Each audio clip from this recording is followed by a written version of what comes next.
أعوذ بالله من الشيطان الرجيم. بسم الله الرحمن الرحيم. Kita akan membahas kitab Fiqhul Usrah. Nanti mungkin tiap pembahasan kita akan berikan PDF-nya yang disiapkan oleh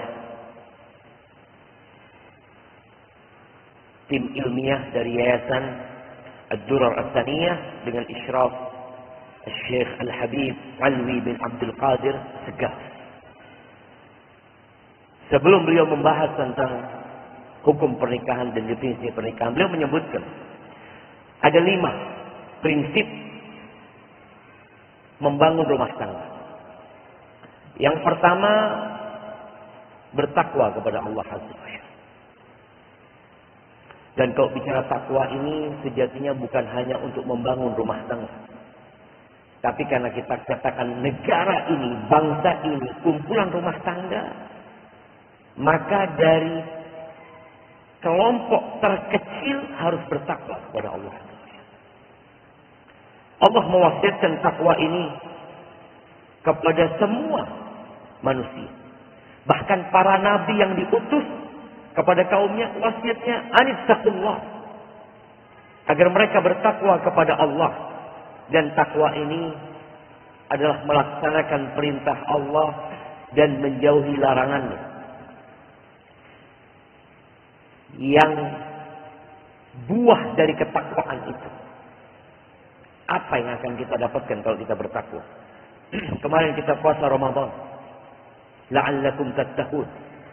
Kemarin kita sholat di malam-malam Ramadan dengan harapan bertambah ketakwaan kita kepada Allah Azza wa Jalla. Buah dari ketakwaan itu kebahagiaan di dunia dan di akhirat. Maka disebutkan oleh penulis, wa ma ajmala an tubna buyutul muslimin ala taqwallah baina zawjain. Betapa indahnya tatkala rumah tangga itu dibangun di atas takwa antara suami istri. Jadi antara suami istri itu yang ada siapa? Allah. Suami akan melakukan apa yang diridhai Allah. Istri akan melakukan apa yang diridhai Allah Azza wa Jalla. Tidak bicara cinta.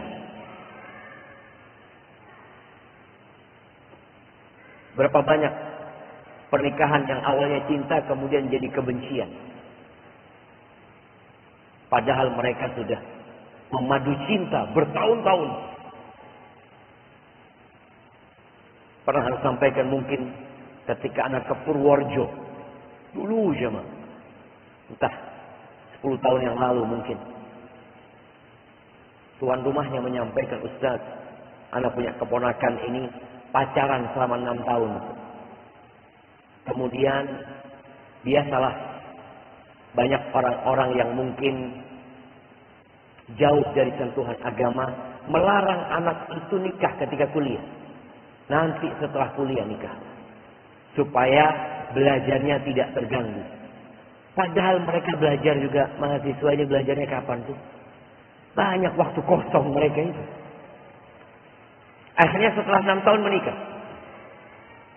Kata paman yang bercerita, 6 hari cerai mereka. 6 hari. Bayangin mana cinta 6 tahun menjadi neraka dalam 6 hari. Apa penyebabnya? Karena rumah tangga itu tidak dibangun di atas ketakwaan kepada Allah Azza wa Jalla. Beliau menyebutkan antara suami istri, antara orang tua dan anak-anaknya, antara kerabat dan rahim mereka, semua hubungan itu dibangun di atas takwa. Allah Azza wa Jalla mengatakan, al-akhilla yawma idin ba'duhum li ba'din adu illa al-muttaqin. Semua orang yang mencintai kelak pada hari kiamat akan saling bermusuhan, kecuali orang-orang yang bertakwa kepada Allah Azza wa Jalla. Kemudian di dalam Al-Quran ada banyak sekali perintah untuk bertakwa ya. Khatib Jumat senantiasa membacakan 3 ayat yang biasa Nabi baca di khutbatul hajah. Ya ayyuhalladzina amanu taqullah. Ya ayyuhan nasu taqu rabbakumul ladzi khalaqakum min nafsin wahidah. Ya ayyuhalladzina amanu taqullah wa qulu qawlan sadida. Terus itu dibaca. Dan di surat At-Talaq ini berkaitan dengan pernikahan. Di surat At-Talaq ternyata di situ disebutkan 5 kali yang berkaitan dengan takwa.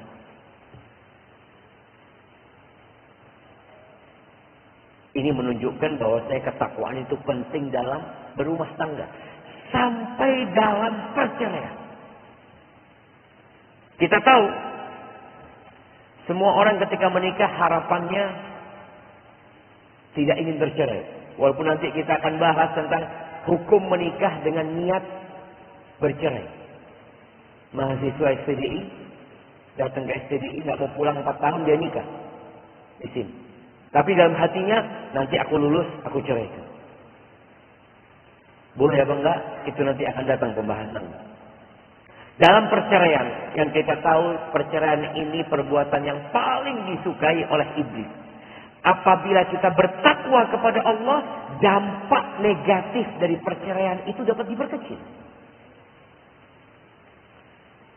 Ketika Allah berfirman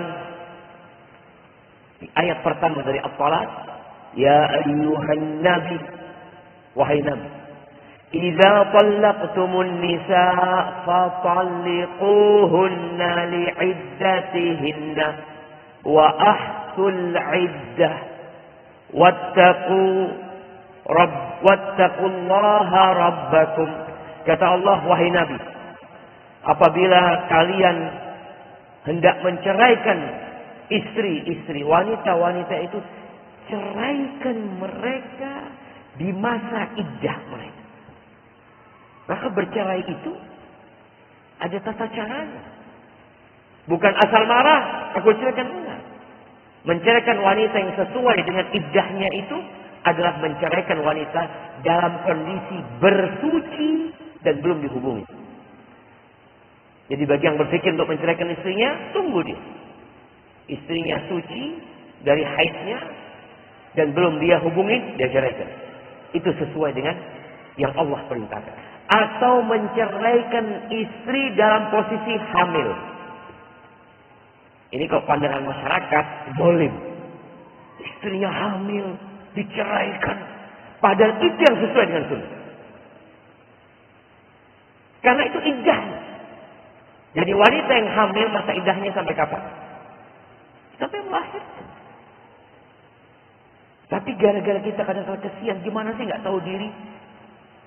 Istrinya hamil anaknya, itu sesuai. Tapi kan ada masa menunggu yang lebih panjang. Artinya kalau istrinya hamil baru dapat 2 bulan, iddahnya berapa lama? 7 bulan, jemaah. Di sini suami berpikir ya, masa engkau biarkan istrimu? Dan nggak boleh diusir itu istri dari rumah. Tetap di rumah. Padahal Anda sudah ceraikan, iya tetap di rumah. Kecuali ada hal-hal yang membolehkan dia untuk keluar dari rumah tersebut. Kemudian di ayat kedua di surat At-Talaq Allah mengatakan, "Wa man yattaqillaha yaj'al lahu makhrajan wa yarzuqhu min haitsu la yahtasib." Barang siapa bertakwa kepada Allah, niscaya Allah akan memberikan jalan keluar.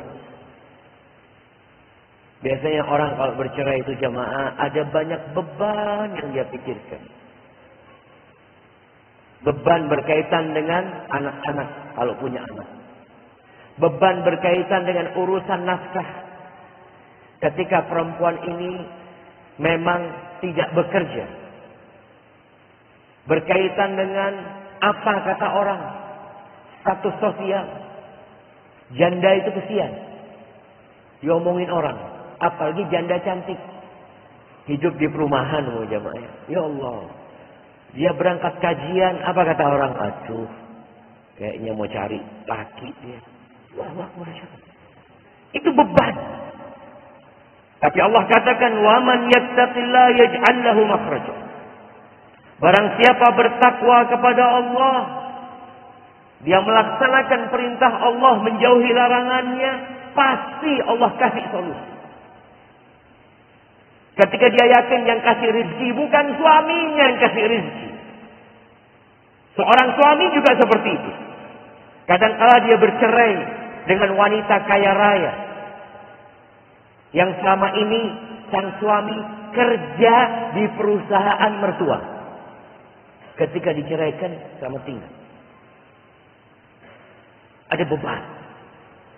Berkaitan dengan anak-anak, bagaimana anak-anak ketika single parent nantinya. Bagaimana anak-anak ketika orang tuanya broken home. Karena biasanya orang itu kalau mau menikahkan putrinya, mereka melihat kepada bibit, bebet, dan bobot. Ketika dilihat orang tuanya bercerai, takut dia mau menikahkan dengan orang ini. Ya apa Pak Ustaz? Wa man yattaqillah yaj'al lahu makhraja wa yarzuqhu min haitsu la yahtasib. Allah akan kasih rezeki dari arah yang tidak disangka-sangka. Allah yang ngatur jemaah. Antum ingat Nabi Yusuf alaihi salam.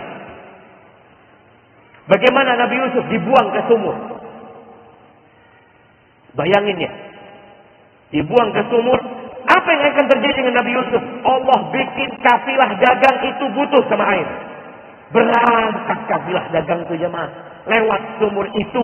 Mereka mengambil air di sumur itu. Nabi Yusuf keluar. Siapa yang mengatur perjalanan kafilah itu? Nabi Yusuf? Lah. Nabi Yusuf gak tahu apa-apa. Dia berada di dalam sumur itu. Tapi Allah yang menggerakkan mereka sehingga butuh sama air. Dan melewatin itu. Diambil Nabi Yusuf. Dijual. Bagaimana dia dibawa ke Mesir, dijual sebagai seorang budak. Allah jadikan seorang pejabat Mesir. Seorang terhormat yang di Mesir. Butuh sama anak. Dia ambil Nabi Yusuf jadi anak mereka. Siapa yang mengatur itu? Allah Rabbul Alamin. Kemudian Nabi Yusuf dipenjara. Bagaimana Allah jadikan raja butuh sama Nabi Yusuf alaihissalam. Dikeluarkan nama Allah Nabi Yusuf dari penjara. Siapa yang mengatur itu? Allah Rabbul Alamin. Ada usaha dari Nabi Yusuf? Sempat Nabi Yusuf usaha. Ketika beliau di penjara, beliau ngomong sama kawannya yang diperkirakan akan selamat.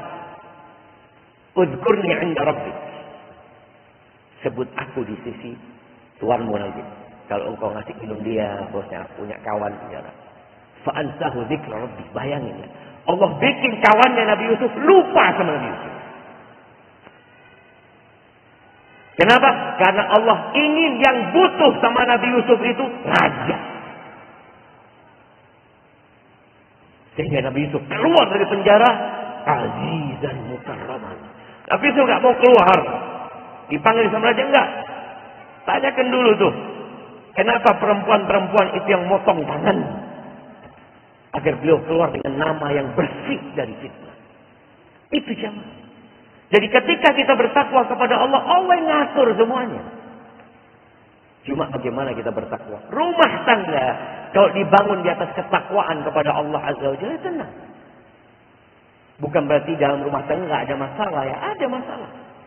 Tapi orang yang bertakwa, urusannya Allah mudahkan. Wa yarzuqhu min haitsu la yahtasib. Kemudian di ayat keempat dari At-Talaq, Allah mengatakan, "Wa man yattaqillah yaj'al lahu min amrihi yusra." Barang siapa bertakwa kepada Allah, Allah akan jadikan urusan dia mudah. Maka antum yang punya masalah dalam rumah tangga, usahakan antum tumbuhkan ketakwaan kepada Allah. Perbaiki hubungan antum sama Allah Azza wa Jalla. Seringkali ana dengar curhatan orang punya masalah. Satu, bertakwa kepada Allah. Sudah masalah. Kalau ada orang disuruh bertakwa kepada Allah, lalu jawabannya, sudah Pak Ustaz saya bertakwa kepada Allah. Oh, ini orang bermasalah nih. Merasa sudah baik. Nabi aja, ya ayyuhan nabiyyu taqillah. Nabi disuruh bertakwa. Ketika engkau dikasih nasihat bertakwa, jazakallah khair. Iya. Saya akan tambah ketakwaan. Mungkin selama ini ada yang kurang. Baik, itu prinsip yang pertama. Yang kedua, dalam al-fadl wal ihsan fi ta'amul.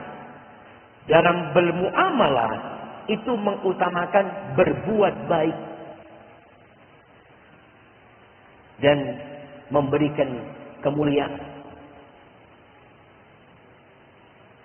Disebutkan di sini, bergaul dengan manusia itu ada dua tingkatan. Yang pertama, adlun wa insaf. Adil, fair. Ini wajib. Yaitu mengambil hak melaksanakan kewajiban. Kalau bicara kewajiban itu, ya sudah. Ada orang umpamanya kita naik Grab atau naik ojek online. Berapa bayarnya di sana? Oh, bayarnya 20.000. Antum kasih 20.000, wajib. Itu wajib. Selesai sudah. Tingkatan yang kedua, fadlun wa ihsan. Kemuliaan. Berbuat baik, yaitu memberikan tambahan. Dan terkadang tidak menuntut hak kita. Dalam rumah tangga, yang wajib, ya tadi. Engkau berikan hak-hak istrimu, dan engkau menerima hak-haknya. Itu yang wajib. Tapi dalam rumah tangga ternyata nggak pakai prinsip itu. Prinsipnya adalah berbuat baik dan mengalah. Jamaah rahimakumullah, berkaitan dengan hal ini, kita kalau melihat kehidupan Rasul Shallallahu Alaihi Wasallam bersama istri-istrinya, subhanallah, beliau terus berbuat baik sama istrinya. Kadangkala istrinya, ya mungkin sakit hati, istrinya marah. Ada istri Nabi yang tidak menegur Nabi alaihi salatu wassalam, tapi beliau melupakan hal itu. Memandang kepada kelebihan, memberikan kelebihan, dan mengalah untuk hak-haknya.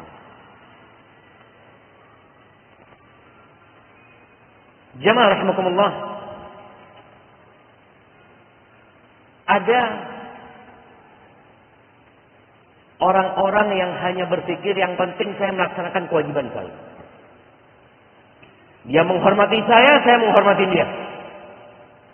Mertua baik sama saya baik sama dia. Mertua tidak menghargai, Anda nggak akan hargai. Ini prinsip sebagian orang. Dalam agama kita, Allah mengatakan kepada Nabi SAW, idfa' billati hi ahsan. Balaslah dengan yang lebih baik. Sil man qata'a.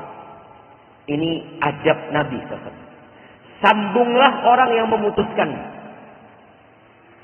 Wa ahsin ila man asa'a ilaik. Berbuat baiklah engkau kepada orang yang berbuat buruk kepadamu. Ini prinsipnya. Kalau prinsip ini dijalankan dalam rumah tangga, Masya Allah. Jadi seorang istri tidak hanya menuntut haknya, ketika dia nggak dikasih haknya, udahlah. Selama suamiku masih baik sama aku, alhamdulillah. Selama suamiku memberikan nafkah sama aku, walaupun dia sering marah, ya udahlah. Allah Azza wa Jalla ketika berbicara tentang perceraian di surat Al-Baqarah ayat 237, Allah mengatakan, wala tansawul fadla bainakum. Kalian jangan melupakan kemuliaan di antara kalian. Di sini dianjurkan ketika terjadi perceraian untuk saling memaafkan. Tapi dalam perceraian, untuk saling memaafkan, untuk tidak menuntut hal yang bisa dia mau, dia minta sama Allah Subhanahu wa taala ketika hakmu tidak diberikan. Sehingga hubungan sesama muslim ketika terjadi perceraian, yang terputus apa? Hubungan suami istri saja. Itu yang terputus. Adapun kalau ini sepupunya, sebagian kita menikah dengan sepupunya, dengan anak pamannya, kemudian bercerai. Biasanya hubungan anak sama pamannya Atau keponakan dengan pamannya mulai rusak. Udahlah. Benar-benar mabda al-ihsan ya. Ini adalah mabda, adalah prinsip yang sangat indah sekali ketika kita berbuat baik kepada orang yang berbuat buruk kepada kita. Ketika kita selalu memberikan lebih. Kalau bicara nafkah istri, umpamanya nafkah istri, Ustaz, yang penting anak kasih rumah, anak kasih makan, anak kasih pakaian. Oke, itu mungkin yang wajib. Tapi ada hal lain. Disinilah prinsip yang ketiga itu al-isra bil ma'ruf. Menggauli pasangan hidupnya sesuai dengan hal yang baik, dengan kearifan. Kearifan lokal sebagian orang menyampaikan. Dengan budaya. Jadi bukan hanya memberikan hak dan kewajiban, tapi dilihat di masyarakat ini seperti apa sih? Iya. Ini anaknya orang kaya yang antum nikahi. Dia nggak biasa kerja sendiri. Terus dia biasa pakai pembantu. Wajib nggak antum kasih pembantu dia? Kasih pembantu. Ini sesuai dengan budaya yang ada, dia nggak bisa masak. Antum paksa masak, yang ada berantem terus antum sama dia. Oleh karena itu, orang-orang yang tidak mampu jangan menikahi wanita yang kaya. Karena biayanya besar. Allah Azza wa Jalla mengatakan wa'ashiruhunna bil ma'ruf. Pergaulilah istri-istri mereka dengan cara yang ma'ruf, dengan cara yang baik, dengan cara yang sesuai dengan kearifan yang ada di sana, dengan budaya, dengan tradisi. Bergaul dengan pasangan hidup dengan ucapan, dengan perbuatan, mendampingi dia, tidak menyakiti. Ucapan yang baik. Bagaimana Nabi SAW ya, ketika ditanya tentang sedekah. Nabi SAW, al-kalimatu thayyibah sedekah. Ucapan yang baik itu sedekah. Ketika beliau ditanya lagi, siapa yang paling berhak mendapatkannya? Ibda biman ta'ul. Mulailah dengan yang menjadi tanggung jawab. Istri itu tanggung jawab suami. Jadi kalau engkau mau ngomong yang baik, ngomong sama istri. Sebagian kita bisa berucap baik kepada kawan. Sampai ada perempuan-perempuan yang kalau mendengar suaminya telepon, Masya Allah, dia kepingin menjadi lawan bicara suaminya. Jadi kalau suaminya telepon, ahlan, sobahan khair, kif halat, kif sehatak, oh macam-macam. Kalau istrinya telepon, ya, mau apa? Perlu jemaah. Ini al-isra bil ma'ruf. Mungkin antum sibuk. Antum mengatakan istrinya telepon, ahlan, sobahan kif halat. Dan Masya Allah ya, kalau orang Arab itu basa-basi jamaah panjang. Anda rasa ini mungkin di tradisi Indonesia nggak ada. Nanti kalau lihat orang Arab itu, setelah Assalamualaikum, kalau di pagi hari, sabahul khair. Selamat pagi. Sabahul khair. Sabahul wardah. Sabahul yasmin. Sabahul afiyah. Dia sebutkan semuanya. Kemudian dia ngomong, kaif halat. Kif sehatak, dia sebut di mana kabarmu, di mana kesehatanmu, di mana keadaanmu, panjang sekali jamaah. Tapi orang itu senang. Itu tradisi dan budaya. Tapi kalau antum diajak ngomong seperti itu, gimana kesehatan antum? Alhamdulillah bekhair. Kondisi antum gimana sekarang? Alhamdulillah baik. Mungkin kita juga bosan lama-lama.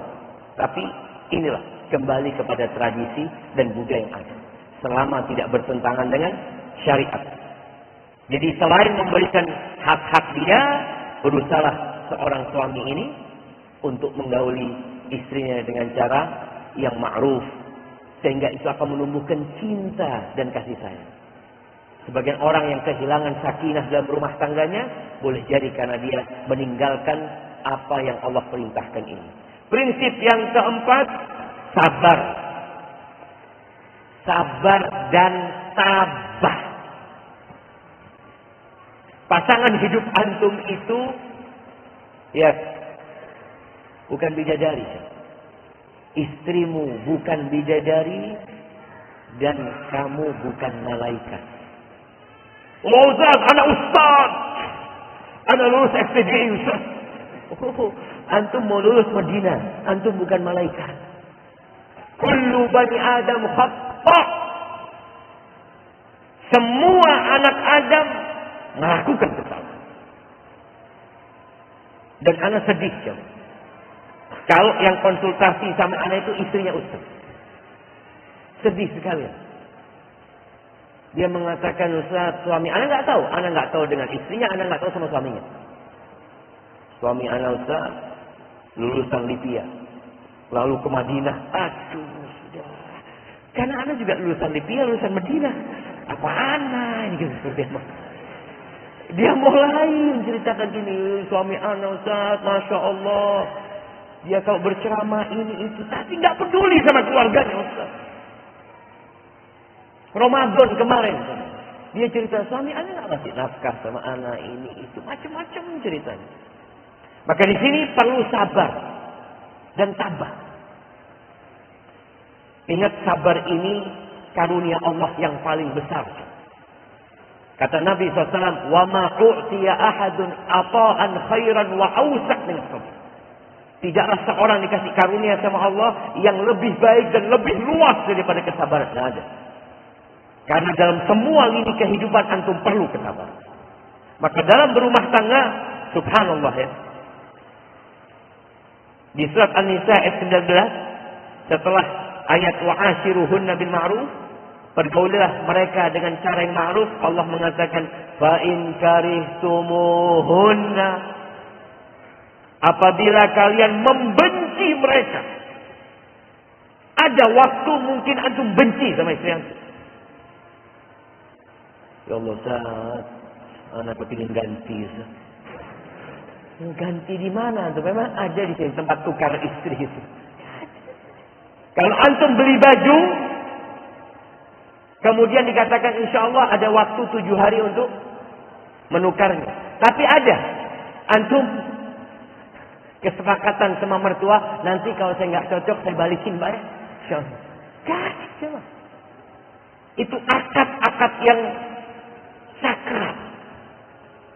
Maka Allah katakan fa in karihtumuhunna, kalau kalian benci sama mereka, apa solusinya? Sabar. Fa asa an takrahu syai'an wa yaj'alallahu fihi khairan katsira. Boleh jadi yang kalian benci, di situ Allah jadikan khairan katsira, kebaikan yang banyak. Karena kebanyakan kita itu hanya tahu yang dia suka dan yang dia tidak suka. Yang baik bermanfaat belum sama dia, belum tentu dia tahu. Yang tahu itu Allah Azza wa Jalla. Maka diperintahkan untuk bersabar. Bahkan dalam kesabaran ini kita dikasih arahan sama Nabi SAW. Bagaimana caranya? Melihat kepada kelebihan pasangan hidup. Ya, antum punya istri mungkin tidak pandai memasak. Ya Allah, Zat, masakannya Zat. Anak tiap makan di sana itu keliling warung. Gimana kalau ada suami makan ingat di warung? Tapi dia sabar. Karena dia lihat istrinya menghormati suaminya. Dia melihat istrinya Masya Allah mendidik anak-anaknya dengan baik. Sehingga bertahun-tahun dia hidup sama istrinya dengan masakan yang tidak nyaman, dia tahan. Dan dalam kesabaran itu ada pahala di sisi Allah Azza wa Jalla. In kariha minha khuluqan radiya minha akhar. Kalau ada perilaku istri yang tidak dia sukai, bukankah ada yang lainnya? Dan begitu pula bagi para wanita. Para wanita ini, kalau melihat kepada kekurangan suaminya, maka yang ada engkau akan gugat cerai. Yang ada dia akan bertanya, apa sih persyaratan ke pengadilan agama? Betul. Urusan apa lagi nih syarat-syarat pengadilan agama? Emangnya suamimu nggak ada kebaikan? Dan seringkali kalau ada perempuan sudah curhat sama anak tentang keburukan suaminya, anak tanya terakhir, emangnya suami ibu ini nggak punya kebaikan? Ya ada lah Pak Ustaz. Loh iya kan? Ada. Ingat kisah seorang istri yang datang kepada suaminya, yang dia mengatakan, "Mas, dalam rangka kita mengevaluasi diri kita, ini anak kasih kertas, antum tulis kekurangan-kekurangan anak, dan anak akan tulis kekurangan-kekurangan anak." Kata suaminya, "Iya, sudah." Kasih kertas sama pulpen, istrinya berangkat ke dapur ditulis cuma. Ternyata satu lembar itu full kekurangan semua. Kemudian setelah datang tukar-tukaran kertas itu, fadhal ini kertas. Suami baca, ya Allah, ternyata banyak lah yang disukai istri ana selama ini teman. Istrinya bawa kertas itu jemaah, dilihat kosong. Mas, engkau nggak tulis kata dia. Kata suaminya, "Dik, aku menerimamu apa adanya." Subhanallah. Memang seperti itu seharusnya. Ya udah, terima pasanganmu seperti itu. Ada yang harus diperbaiki, usahakan diperbaiki. Nggak bisa, ya sudah sabar. Ada yang nggak bisa diperbaiki. Wallah Ustaz, anak punya suami ini Ustaz. Na'udzubillah. Sampai ranjang, langsung tidur Ustaz. Ada kan suami yang kayak gitu jemaah? Kalau tidur aja nggak apa-apa Ustaz. Allah, ngorok Ustaz. Bayangin, anak sudah setahun sabar Ustaz, nggak tahan masih. Allahu Akbar. Emangnya nggak ada kelebihannya itu suami? Kalau kekurangannya cuma ngorok, alhamdulillah. Belum masuk waktu azan. Salah? Adil. Ya kita dengarkan azan dulu. Allahumma salli wa sallim ala Muhammad. Jadi jemaah, kita diperintahkan untuk melihat kepada kelebihan dan bersabar. Ketika seorang suami tidak tergesa-gesa menceraikan istri yang punya kekurangan tadi. Ada kan mungkin yang istrinya cerewet, ya. Ada istrinya kalau ngomong nyakitkan hati. Ketika dia bersabar, di sini disebutkan, di balik itu Allah jadikan kebaikan yang banyak sekali. Di antaranya, engkau melaksanakan perintah Allah. Kan ada seorang suami yang bilang, engkau kenapa kok mempertahankan istrimu?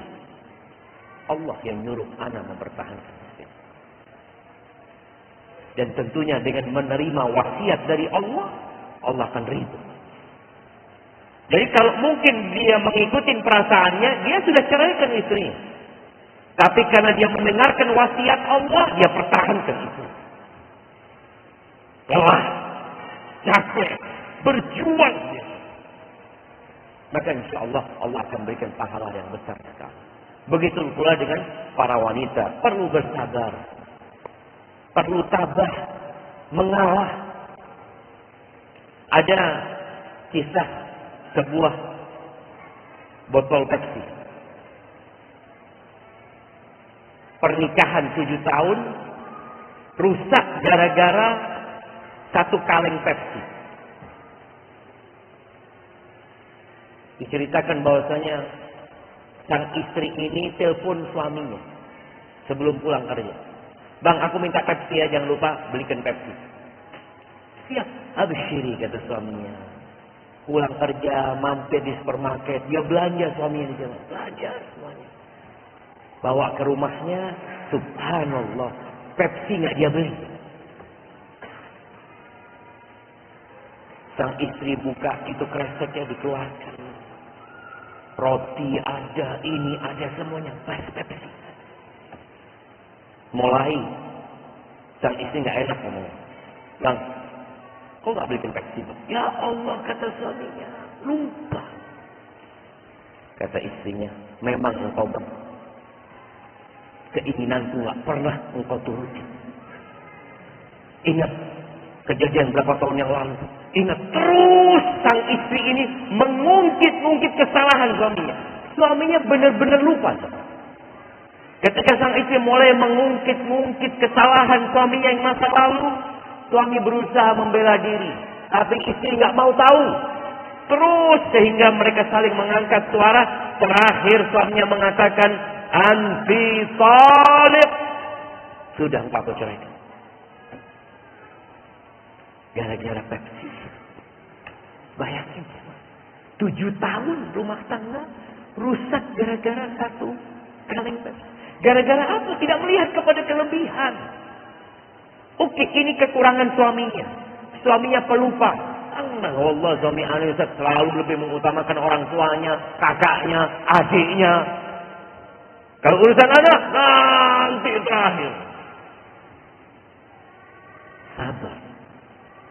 Apabila ada hak-hakmu yang tidak diberikan, minta sama Allah. Kemudian yang kelima, prinsip dalam pernikahan itu adalah as-sulh. Damai. Jadi ketika terjadi perselisihan, pertikaian, maka hendaklah setiap pasangan ini tidak menuntut dengan keras ya hak-hak dia.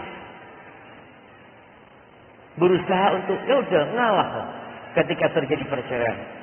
Kita tahu ya, ada istilah di tempat kita, sing waras ngalah.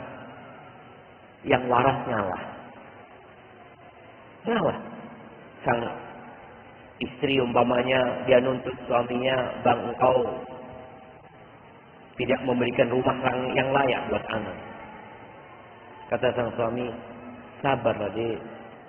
Ini yang bisa aku berikan kepadamu. Kendaraan juga umpamanya, atau nafkah berupa makanan yang diberikan. Maka perlu adanya as-sulh." Bahkan kita tahu Allah mengatakan di surat An-Nisa ayat 128, demi menjaga rumah tangga, Allah mengatakan was-sulhu khair. Damai itu lebih baik. Saudah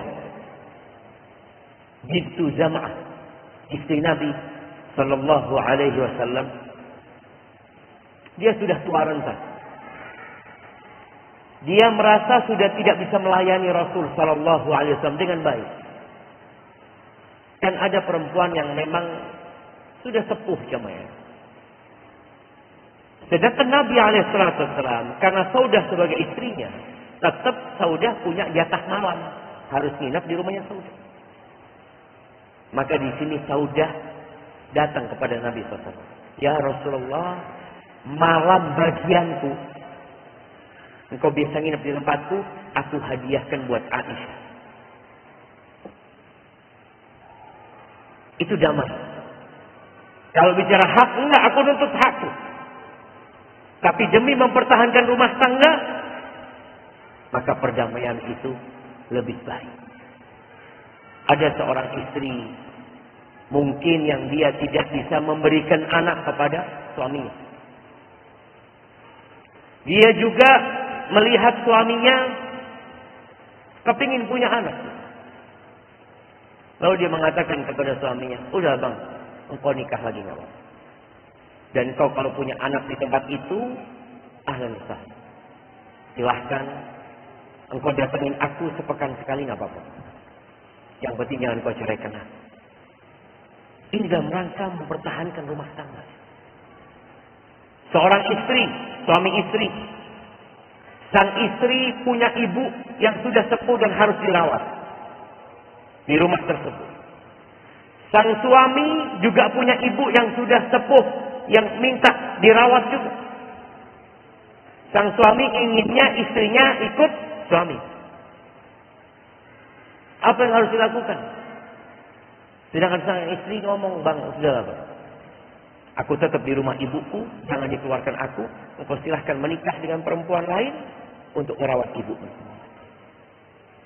Nah, kau datang ke sini sebulan 2 kali nggak apa-apa. Karena beda kota, kadang kala jamaah atau di kota yang lainnya. Itu damai. Maka dalam rumah tangga ini ada prinsip-prinsip yang harus dipelajarin agar rumah tangga bisa terjaga. Kemudian masuk kepada kitabun nikah, pembahasan tentang kitab pernikahan. Di sini ada 1 pasal pendahuluan dan ada 7 bab. Anak akan bacakan secara global.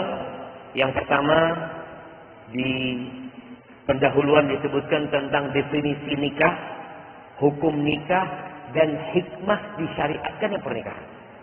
Di bab pertama berbicara tentang ahkam ahkamul khitbah. Hukum-hukum yang berkaitan dengan melamar, meminang. Kadang-kala kita ini ternyata caranya salah dalam peminangan, tapi udah jadi suatu isu. Mengikuti tradisi dan budaya di sebuah tempat yang terkadang bertentangan dengan agama. Kita akan pelajari itu. Kemudian di bab kedua ada pembahasan tentang rukun-rukun nikah dan syarat-syarat pernikahan serta sunnah-sunnahnya. Sehingga kita tahu mana rukun yang harus dipenuhi dan mana syarat dan mana yang sekedar sunnah. Kita melihat umpamanya sebagian orang itu membuat walimah yang besar-besaran. Seakan-akan harus. Kalau tidak dilakukan pernikahannya tidak sah. Apakah memang seperti itu? Kita akan pelajari. Kemudian di bab ketiga kita akan belajar al-muharramat fin nikah. Yang diharamkan untuk dinikahi. Siapa mahram-mahram yang diharamkan untuk dinikahi. Di bab keempat ada syarat dan aib-aib dalam pernikahan. Jadi kadang-kala sang mertua memberikan syarat kepada menantunya, engkau boleh menikahi putriku dengan catatan biarkan dia bekerja. Bahwa dia seorang dokter, dia bekerja. Mau siap dipenuhi. Atas syaratnya lagi, boleh engkau menikahi putriku dengan catatan engkau yang pindah dari kotamu ke sini. Gimana? Kalau mau tafadhol, nggak mau cari yang lainnya. Itu syarat harus dipenuhi. Kemudian adanya aib-aib dalam pernikahan. Kemudian di bab kelima tentang nikahul kufar, hukum menikahi orang-orang kafir. Di bab keenam ada pembahasan tentang as-sadaq, mahar, tentang mas kawin. Di bab ketujuh ada hafluz zifaf. Ada yang berkaitan dengan pesta pernikahan. Serta hukum-hukum jima. Jadi ini bab keberapa jemaah? Bab ketujuh. Jadi masih lama kita akan sampai ke sana. Jadi perlu kesabaran. Baik, kalau bicara definisi nikah, ini di pembahasan pendahuluan. Nikah itu secara bahasa berarti ad-dhammu wal jam'u wat tadakhul. Yaitu merangkul, mengumpulkan, saling masuk. Itu makna nikah. Dalam bahasa Arab ada istilah tanasuhul asjar. Pohon-pohon itu menikah. Di mana pohon menikah? Berangkat ke penghulu, artinya mereka saling masuk ya, sebagian mereka masuk ke bagian lainnya. Kemudian dalam bahasa Arab ada istilah nih, khususnya buat yang belajar bahasa Arab. Antum boleh mengatakan nakahal mataru al-arba. Hujan menikahi bumi. Apa maksudnya? Nakahal mataru al-arba disebutkan apabila air hujan itu bercampur dengan tanah. Kan ada hujan yang tidak membuat basah tanah. Atau membuat basah tanah tapi atasnya saja. Kalau yang antum gunakan nakahal mataru al-arba, maka maksudnya dia menikah. Jadi sudah bercampur menjadi satu. Kemudian juga nikah ini dipakai untuk kata-kata jima. Atau juga akad nikah. Untuk akad nikah. Adapun setelah secara istilah, akan cukupkan di sini. Kemudian kita masuk ke sesi tanya jawab. Kalau ada pertanyaan yang sampai ke meja depan sini. Nikah secara istilah itu adalah akad. Akad yang faedahnya halalnya seorang wanita buat seorang suami. Jadi halal dengan akad nikah. Lam yamna min nikah bimra'atin lam yamna min nikahiyah. Menikahi wanita yang tidak diharamkan untuk menikahi. Karena ada al-muharramat minan nikah yang enggak boleh dinikah. Walaupun antum menikah ya enggak sah pernikahan. Jadi itu berkaitan dengan makna dalam pernikahan. Adapun hukum nikah Di sini pembahasan kedua, hukum nikah wa nikah aktsar min wahidah. Hukum menikah dan menikah lebih dari satu. Apa hukumnya? Disebutkan di sini al-aslu fin nikah annahu mustahab. Hukum asal nikah itu dianjurkan. Dianjurkan. Apakah diwajibkan? Tidak. Makanya kalau ada orang sampai mati nggak nikah, ya tinggal dilihat apa alasan dia tidak menikah. Hukum asalnya mustahab. Tapi disebutkan bisa jadi wajib. Bisa jadi mubah, bisa jadi makruh, bisa jadi haram. Kapan wajib? Fayajibu ala man khafa ala nafsihi.